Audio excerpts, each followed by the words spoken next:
ఆ రాత్రి చల్లని గాలులు కదులుతున్నప్పుడు వసంతం యొక్క అమితమైన స్పర్శతో హాస్టల్లోకి ఒక ప్రకాశం కిరణం చొచ్చుకుంది. వార్డెన్ గది మూడోల పందలుపు దగ్గర నిలబడి ఉన్నాడు. మౌనంగా అతనికి తెలిసిన దాని ఎవరికి చెప్పడు. ఆ గది మిగిలిన గదుల కంటే భిన్నంగా కనిపిస్తుంది. మూసివేయబడిది, తాళం వేసి సీల్డ్ చేయబడింది. కాని అందరికీ ఈ విషయం స్పష్టమైంది.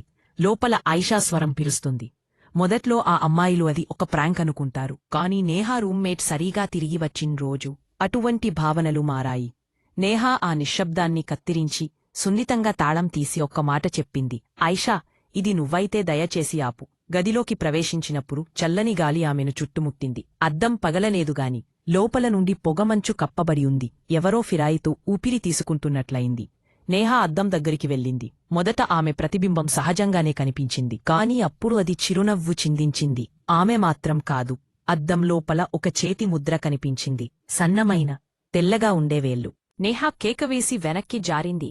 కాని అద్దం కదల్లేదు. ఆమె స్వంత ప్రతిబింబం మాత్రమే మరింత పెద్దగా నవ్వుతూ ఉన్నది. ఆ రాత్రి మొత్తం హాస్టల్ మౌనంగా మారింది.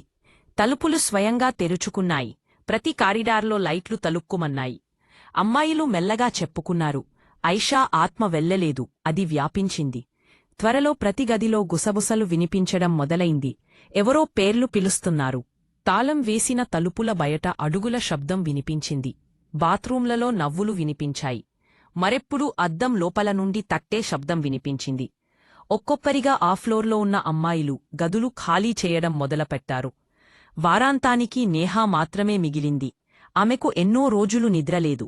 కళ్ళు లోతుగా మునిగిపోయాయి. స్వరం కేవలం గుసగుసలా మారింది. వార్డెన్ గదిలోకి వెళ్ళినప్పుడు నేహా అద్దం ముందు కూర్చుని ఎవరో కనబడని వ్యక్తితో మెల్లగా మాట్లాడుతోంది.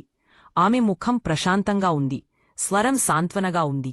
ఐషా చెప్పుతోంది, ఇప్పుడు ఆమె ఒంటరిగా లేదు. ఆమె మృదువుగా అన్నది, వాళ్లందరినీ తిరిగి తెచ్చిందని.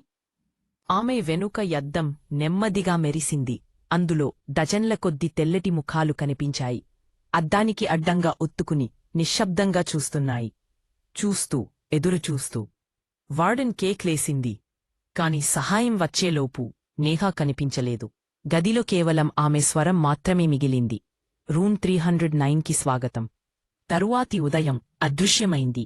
మరొక కొత్త అమ్మాయి రూంలో చేరింది. ఆ రాత్రి ఆమెకు గోడ వెనుక నుంచి మృదువుగా ఒక స్వరం వినిపించింది. ఐషా.